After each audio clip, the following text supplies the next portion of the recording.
If you are currently eating a snack, I highly recommend putting it down right now. Imagine waking up, wiping your face with stale urine to clear your complexion, and stepping out into streets literally paved with human waste. Welcome to the Middle Ages, an era where personal grooming was about surviving your own stench. Today, we are exposing the 50 most stomach-turning, baffling hygiene rules our ancestors actually lived by. You will definitely never look at your modern bathroom the same way again. 1. If you thought doing laundry today was a chore, imagine having to collect your family's urine just to get those stubborn stains out of your tunics. Throughout the Middle Ages, stale urine was highly prized for its ammonia content. People would literally leave vats of pee sitting around to ferment before soaking their clothes in it. The ammonia acted as a harsh bleach, stripping away dirt and grease.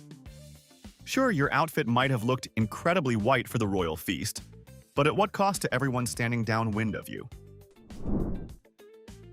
2. Diagnosing an illness required a highly unsavory skill set from medieval doctors.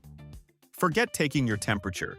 A physician would frequently diagnose your ailments by holding up a flask of your urine to the light, inspecting its color, and then taking a calculated little sip. They literally taste-tested human waste to check for sweetness, which indicated diabetes. It definitely makes you appreciate the sterile, slightly cold touch of a modern doctor's stethoscope, doesn't it? 3. At grand medieval feasts, cloth napkins were an absolute luxury, so eating greasy roasted meat with your bare hands was the standard. How did a noble lord clean his fingers?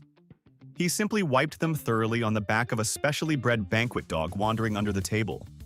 These furry, four-legged napkins would happily absorb the animal fat and trot off to the next messy aristocrat. Honestly, would you ever willingly trade your modern paper towels for a greasy golden retriever at your next dinner? 4.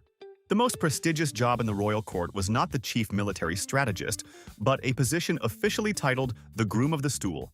This lucky aristocrat had the supreme honor of carrying the king's portable toilet, handing him a linen cloth, and carefully inspecting his royal waste to monitor his majesty's digestion. Because you were physically wiping the monarch's backside, you had his undivided attention in his most vulnerable moments, making you one of the most politically powerful people in the entire country. 5. Those majestic castle moats you see in fantasy movies were rarely filled with sparkling blue water and defensive alligators. In reality, they functioned as massive, stagnant, open sewers. All the latrines from the castle, brilliantly designed to jut out from the outer walls, simply dropped raw sewage directly into the moat below. It created a bubbling, putrid ring of filth that successfully kept enemies away, mostly because the smell alone was a war crime. How long do you think you could defend a fortress before your own moat suffocated you? 6. Toothpaste wasn't exactly available at the local apothecary, so people had to improvise if they wanted a winning smile. A popular medieval dental hygiene routine involved scrubbing your teeth with a highly abrasive mixture of burnt rosemary, crushed bones, and sometimes a dash of pure salt. It definitely scraped the medieval plaque off your teeth, but it also completely destroyed your enamel in the process. You basically had to choose between having fuzzy green teeth or slowly sanding them down to painful little nubs. 7. Wealthy households covered their dirt or stone floors with layers of woven reeds and rushes to make walking more comfortable. The problem was, they almost never changed the bottom layers. Over the years, these rushes became a compressed, rotting foundation of spilled beer, dog feces, discarded chicken bones, and an absolute metropolis of fleas. Occasionally, they would just throw a fresh layer of sweet-smelling herbs on top of the ancient garbage to mask the odor, practicing the medieval equivalent of spraying cheap cologne instead of showering. 8. If you did actually try to wash your hands, the soap available was far from a luxury spa experience. Medieval soap was typically a crude, foul-smelling block made by boiling rendered animal fat with caustic lye from wood ashes.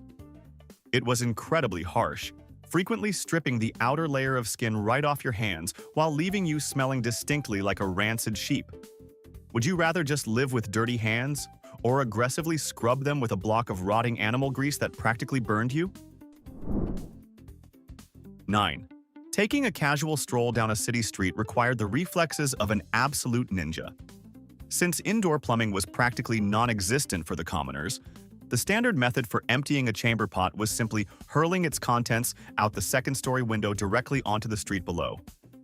You were supposed to yell a warning before letting the liquid fly, but timing was rarely perfect.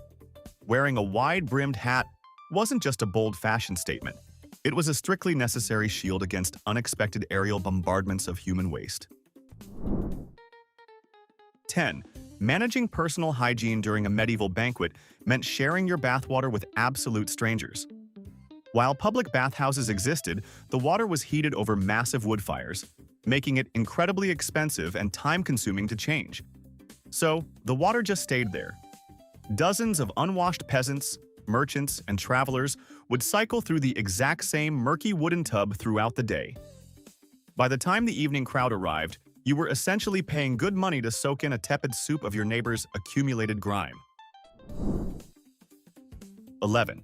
Toilet paper wasn't exactly flying off the medieval shelves, so everyday folks had to get creative in the worst way imaginable. If you visited a public latrine, you were usually forced to reach for a communal handful of damp moss, dry hay, or stiff straw to finish the job. Imagine sharing the equivalent of a rough, scratchy leaf with the entire neighborhood. It was abrasive, completely unsanitary, and practically guaranteed to share whatever horrible stomach misery the last guy generously left behind. 12. Wealthy families stored their expensive woolen clothes in small closets called garderobes, which conveniently doubled as the castle toilet shaft. The brilliant logic here was that the rising, eye-watering ammonia fumes from the human waste below would naturally kill off the moths and fleas living in their garments. So, the absolute ultimate flex of medieval high society was walking into a grand royal ballroom, proudly smelling exactly like the inside of a heavily used public outhouse, confident that your outfit was totally bug-free. 13. To combat the endless swarms of fleas living in their lavish outfits, aristocratic women wore what were known as flea furs. These were the actual pelts of small animals, like martens or weasels, draped elegantly over their shoulders. The desperate hope was that the biting insects would prefer the furry, dead animal over human flesh and migrate away from their skin. Would you willingly wear a piece of taxidermy as a necklace if it meant finally getting a decent, bite-free night of sleep? 14. Baldness cures have always been a desperate market, but medieval doctors really pushed the boundaries of human dignity. If your hairline was receding, physicians confidently prescribed a thick paste made of goose dung, ashes, and a few drops of honey to be aggressively rubbed directly onto the scalp. The honey was allegedly there to make it stick, though it mostly just attracted angry flies. Would you rather lose your hair with quiet grace or walk around wearing a literal hat of poultry waste just to save a few follicles? 15. Flawless skin was the ultimate beauty standard, but covering up smallpox scars required a lethal cosmetic approach. Women applied Venetian ceruse, a thick white paste made of vinegar and lead, to achieve a pale, ghostly complexion. It worked perfectly for hiding blemishes, right up until the heavy metal poisoning made your hair fall out, rotted your teeth, and slowly destroyed your skin. They were literally sacrificing their internal organs just to secure a better social standing in 14th century Europe. 16. Drinking a refreshing glass of water was essentially playing a game of medieval roulette. Because rivers and urban wells were constantly cross-contaminated with human and animal waste, plain water was notoriously dangerous. The universal solution was to drink weak, lightly fermented ale all day long, even for toddlers. The brewing process boiled the water, inadvertently killing the lethal bacteria. You weren't exactly drunk, but everyone was basically nursing a mild, lifelong buzz just to stay hydrated. 17. Since everyone firmly believed that bad smells literally carried fatal diseases, the wealthy carried tiny spherical metal cages called pomanders. These were stuffed with expensive spices, ambergris, and pungent floral resins. Whenever you walked past an open sewer or a particularly fragrant peasant, you just held this little perfume ball up to your nose and took a deep breath. It was basically a luxury medieval air freshener strapped to your belt to combat a world that perpetually smelled like a dumpster fire. 18. Getting your weekly laundry done required absolute faith in the geography of your local river. Washerwomen had to aggressively scrub heavy woolen tunics on the muddy riverbanks. But if you accidentally picked a spot downstream from the town's massive latrine outfall, you were literally just marinating your best clothes in raw communal filth. You frequently had to physically hike several miles out of the city just to find a patch of moving water that wasn't already heavily polluted by the local tanner's toxic chemical runoff. Talk about a very tough laundry day. 19. Head lice were so universally common that they weren't even considered a hygiene failure. They were just annoying permanent roommates. People used fine-toothed combs made of bone or wood to aggressively scrape the bugs from their scalps on a daily basis. If things got totally out of hand, they just shaved their heads and wore massive wigs instead. But since those intricate wigs were often sealed with animal fat, they simply attracted a brand new, highly motivated colony of hungry insects. 20. Formal banquets featured a bizarre ritual where guests would wash their hands at the table before eating. A servant poured scented water over your fingers into a basin, which sounds lovely, until you realize you still had to wipe them dry on a communal towel shared by the rest of the table. By the time the cloth reached the 10th guest, you were essentially just rubbing the previous guy's roasted mutton grease all over your freshly rinsed palms. Can you imagine the awkwardness of trying to find a clean corner? 21. Taking a warm bath was actually considered a massive medical hazard for a significant chunk of medieval history. Physicians genuinely believed that hot water opened your pores, which was terrifying because it allowed the toxic, disease-carrying air known as miasma to enter your body and kill you.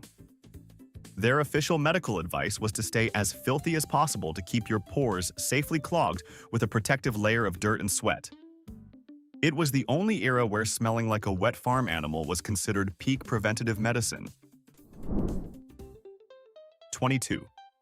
People genuinely believed that wearing a crisp white linen undershirt physically absorbed daily dirt and sweat right out of their pores.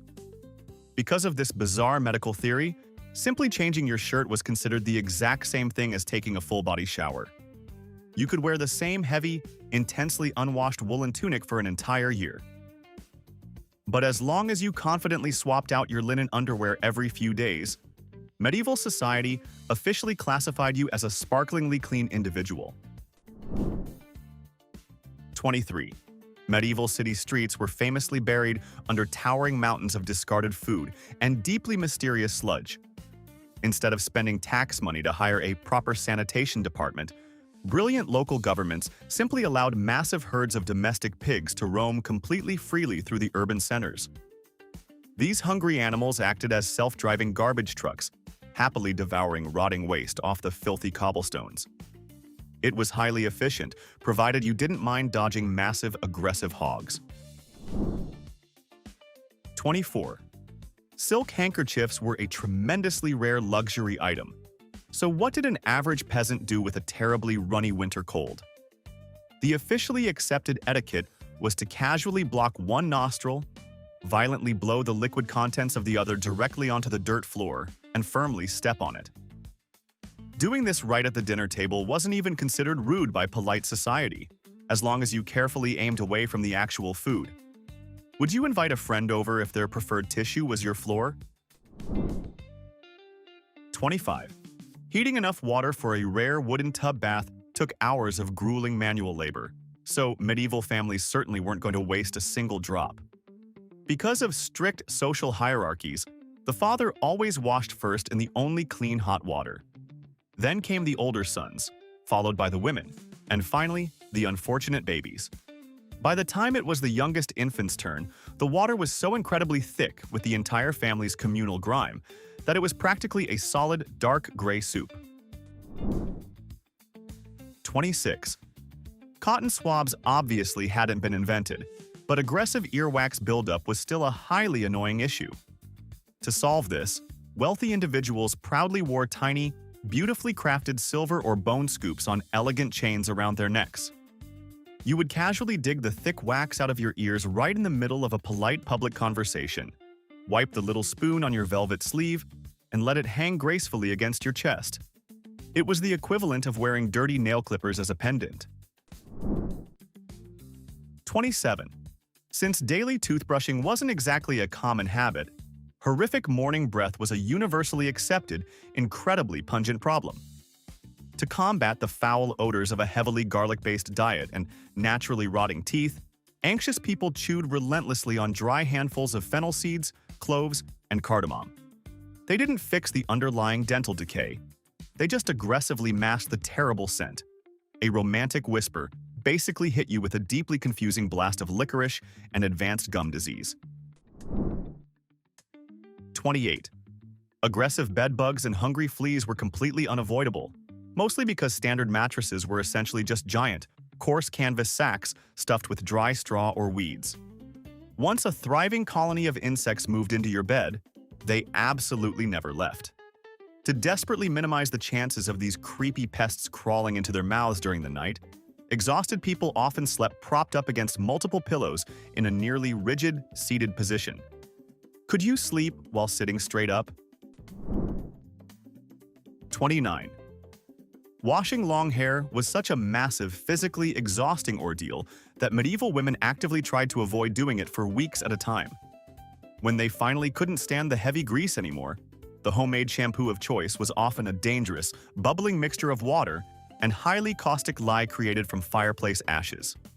While it absolutely succeeded in stripping away the deeply accumulated dirt, it was so incredibly harsh that it frequently left agonizing chemical burns right across their scalps.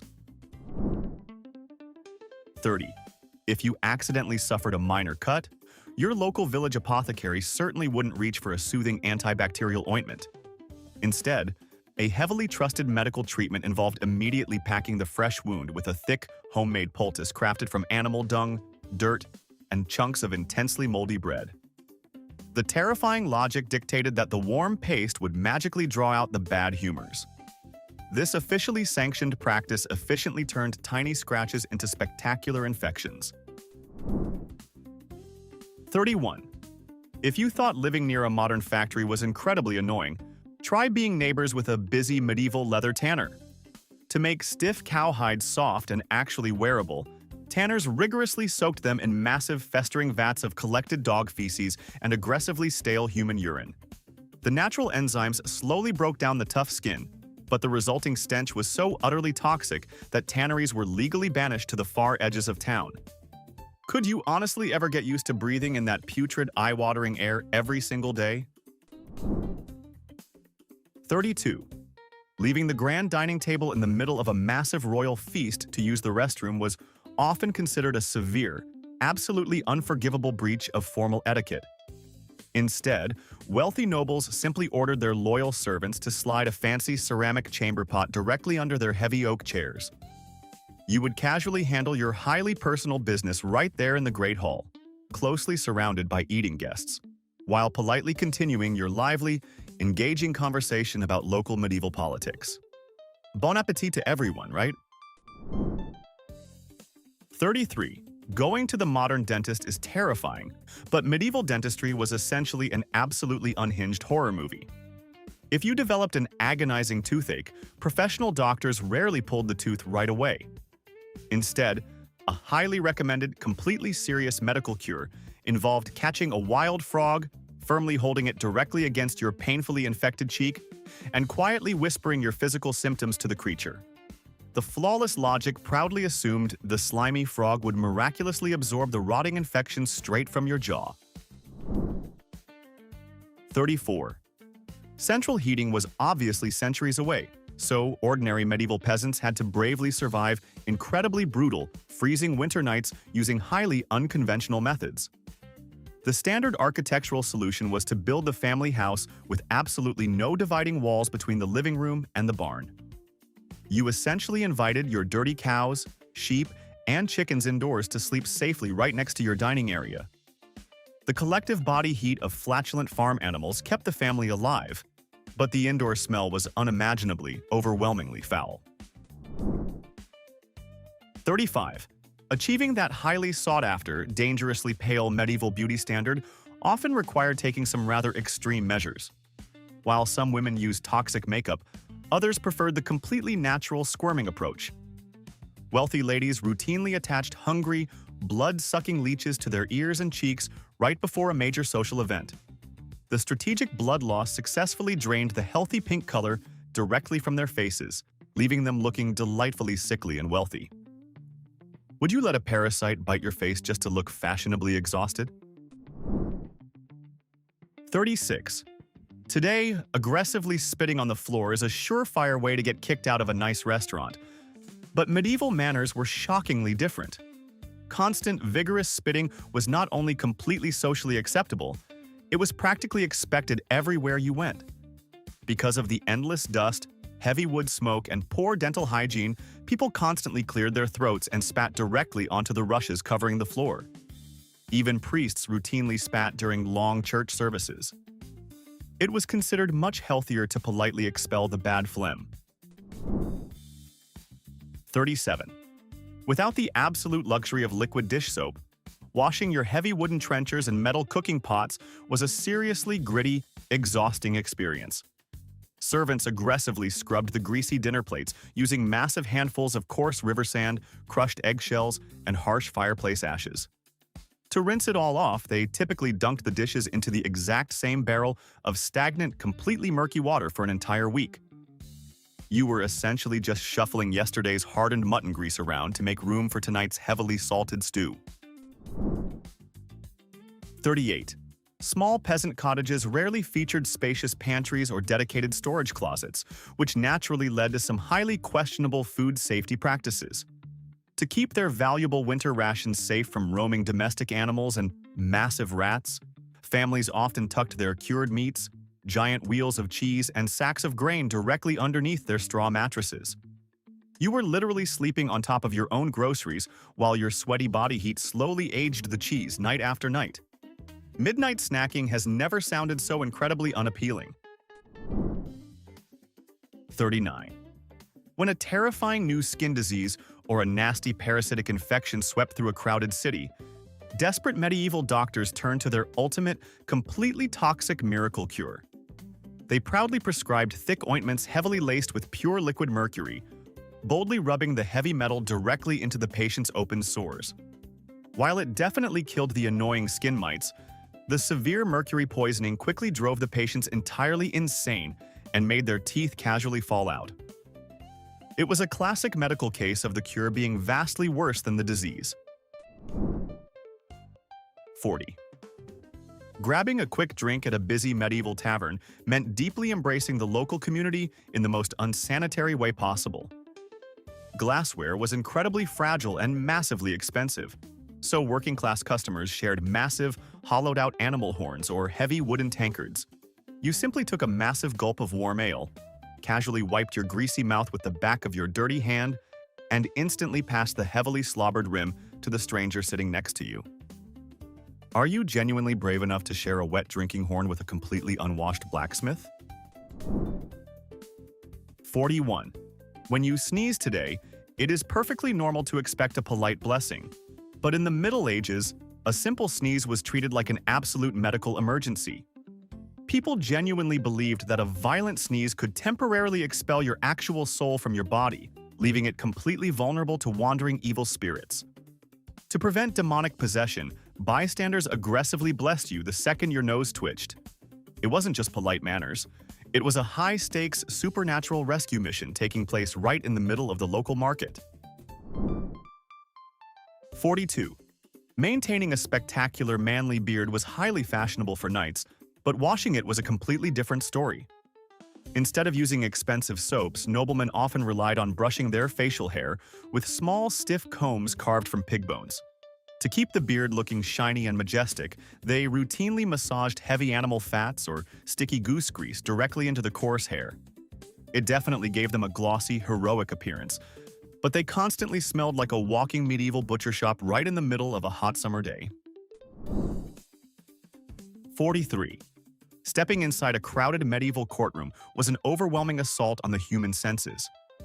Because the accused prisoners were dragged directly from incredibly filthy, unwashed dungeons, the stench in front of the judge was unimaginably bad. To physically survive the workday, Wealthy magistrates carried small bouquets of heavily scented herbs and crushed flowers, aggressively pressing them directly against their noses during trials. They were essentially using fresh garden weeds to mentally block out the harsh realities of the medieval justice system. 44. If you wanted to hide the fact that your hands had not seen soap in 6 months, you simply bought heavily perfumed leather gloves. Wealthy aristocrats obsessed over these accessories, soaking the leather in intense musk and heavy floral oils. The overwhelming scent brilliantly masked the sour stench of their intensely sweaty, unwashed skin underneath. You could confidently shake hands with a powerful duke, completely ignoring the fact that his fingers were practically marinating in their own deeply fermented grime. 45. Having a remarkably large, shiny forehead was considered the absolute pinnacle of aristocratic female beauty, signaling high intelligence and royal breeding. To achieve this highly unnatural look, dedicated women aggressively plucked their hairlines completely bald, sometimes removing hair all the way back to the middle of their scalps. If pulling hundreds of hairs out by the roots wasn't painful enough, they rubbed acidic bat blood or harsh quicklime onto the skin to permanently destroy the follicles. Talk about suffering for a terrible medieval fashion trend. 46. Being the official royal food taster sounds like a highly glamorous, endless buffet, but it was actually a terrifying daily game of survival. Kings were constantly terrified of being poisoned, so loyal servants had to chew and swallow a portion of every single heavily spiced dish before the monarch took a bite. If the taster violently collapsed onto the dining room floor, the king politely skipped that particular course. You were literally employed as a human canary in a medieval coal mine. Could you actually enjoy a rich feast knowing every bite could be your last? 47. When terrible fevers and mysterious illnesses ravaged medieval cities, highly respected physicians completely ignored the concept of basic quarantine. Instead, they confidently instructed panicked citizens to wear a small, tightly sealed leather bag around their necks containing a thoroughly dried, totally dead toad. The flawless medical theory boldly claimed that the highly toxic nature of the shriveled amphibian would magically draw the deadly airborne diseases away from your healthy lungs. The only thing it actually successfully repelled was anyone trying to hug you. 48. Collecting clean water for cooking and light washing often meant relying heavily on the local weather. City dwellers ingeniously set up large wooden barrels directly under their thatched roofs to eagerly catch the falling rain. However, those heavily rotting roofs were completely infested with nesting birds, scurrying mice, and a massive ecosystem of insects. By the time the precious rainwater finally hit the wooden barrel, it was essentially a highly potent, deeply unfiltered biological tea. It was a completely organic beverage, but definitely not in a good way. 49. If a wealthy noblewoman wanted a remarkably bright, youthful complexion, she completely avoided harsh well water. Instead, aristocratic beauty manuals highly recommended aggressively washing your delicate face every single morning with a warm, expensive bowl of slightly sour white wine. The natural acidity of the aging alcohol essentially acted as a primitive, deeply stinging chemical peel, stripping away the top layer of skin. It definitely left your face looking incredibly pink and glowing, primarily because you were slowly marinating your own cheeks in cheap medieval booze. Alright, we have successfully survived 49 points, and there is only one final, incredibly absurd rule left. But before we reveal number 50, it is time for the final verdict. In our opinion, the absolute winner for the most mind-boggling hygiene practice on today's list definitely goes to the medieval doctors taste-testing human urine. Simply because casually drinking a patient's waste to check for diabetes is a level of medical dedication that absolutely nobody asked for. Do you agree with our heavily biased verdict? Or did another bizarre rule earn that highly questionable honor? Let us know in the comments below. And now, our final number. 50. When medieval knights suffered terrible battlefield wounds, standard sterilization was completely non-existent. Instead of gently washing the deep cut with clean water, battlefield surgeons utilized a highly aggressive, incredibly painful technique called cauterization. They simply thrust a glowing red-hot iron rod directly into the open wound to violently burn the flesh shut. While it successfully stopped the rapid bleeding, the horrific smell of cooking human flesh, combined with the agonizing pain, made the official cure almost as entirely traumatizing as the enemy's sword. Surviving the Middle Ages meant navigating a bizarre maze of toxic cosmetics and completely unhinged daily habits. Our ancestors truly believed these wild practices kept them healthy, proving that common sense is surprisingly modern. So, knowing everything you know now, how long do you honestly think you could survive in a medieval city before the smell completely broke your mind? Drop your best survival estimate in the comments below. If you want to keep exploring history's strangest secrets with me, hit that subscribe button.